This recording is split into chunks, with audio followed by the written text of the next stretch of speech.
Assalamualaikum warahmatullahi wabarakatuh. Bismillah wassalatu wassalamu ala rasulillah amma ba'du. Ananda kelas 4, apa kabar semuanya? Mudah-mudahan dalam kondisi sehat dan masih tetap semangat dalam menuntut ilmu ya. Hari ini kita memasuki mata pelajaran baru yaitu IPS bab 4 mengenai kegiatan ekonomi. Yuk kita mulai.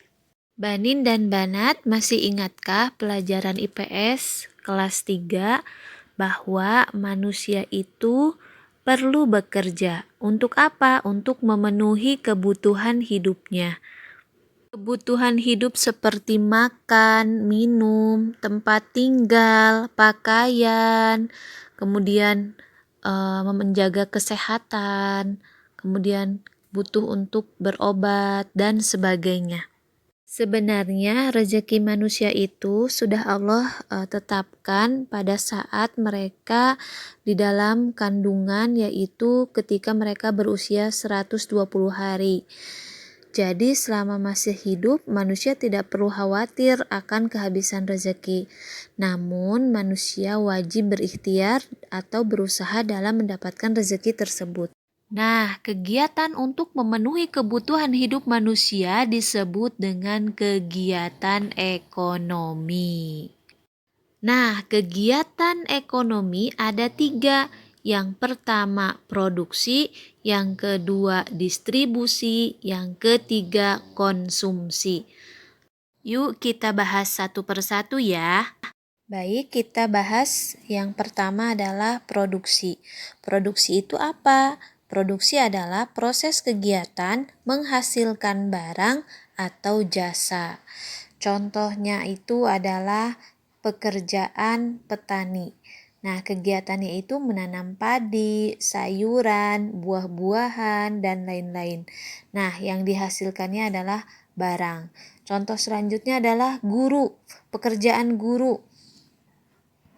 Kegiatannya adalah mendidik dan mengajar. Yang dihasilkannya adalah jasa, bukan sebuah barang. Untuk contoh-contoh selanjutnya bisa dibaca di halaman 43 ya. Baik, yang selanjutnya adalah distribusi. Nah, distribusi ini adalah proses menyampaikan barang dari produsen ke pengguna atau ke konsumen. Nah, pada umumnya kegiatan distribusi ini dilakukan hanya untuk produk barang ya. Nah, orang yang melaksanakan kegiatan distribusi disebut distributor. Untuk contoh-contoh kegiatan distribusi bisa kalian baca di halaman 44 ya. Silahkan baca mandiri.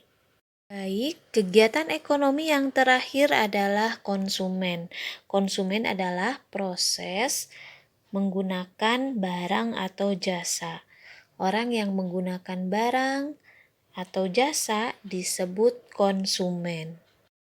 Untuk contoh dari kegiatan konsumsi bisa kalian baca mandiri di halaman 44 ya. Yuk kita simak ilustrasi kegiatan ekonomi berikut ini. Nah, ada pabrik kek atau pabrik kue. Dia menghasilkan barang berupa kek. Nah, pabrik kek ini disebutnya produsen ya. Proses kegiatan menghasilkan keknya disebut produksi. Dia produksi kek ya. Orangnya atau pabrik keknya disebut produsen.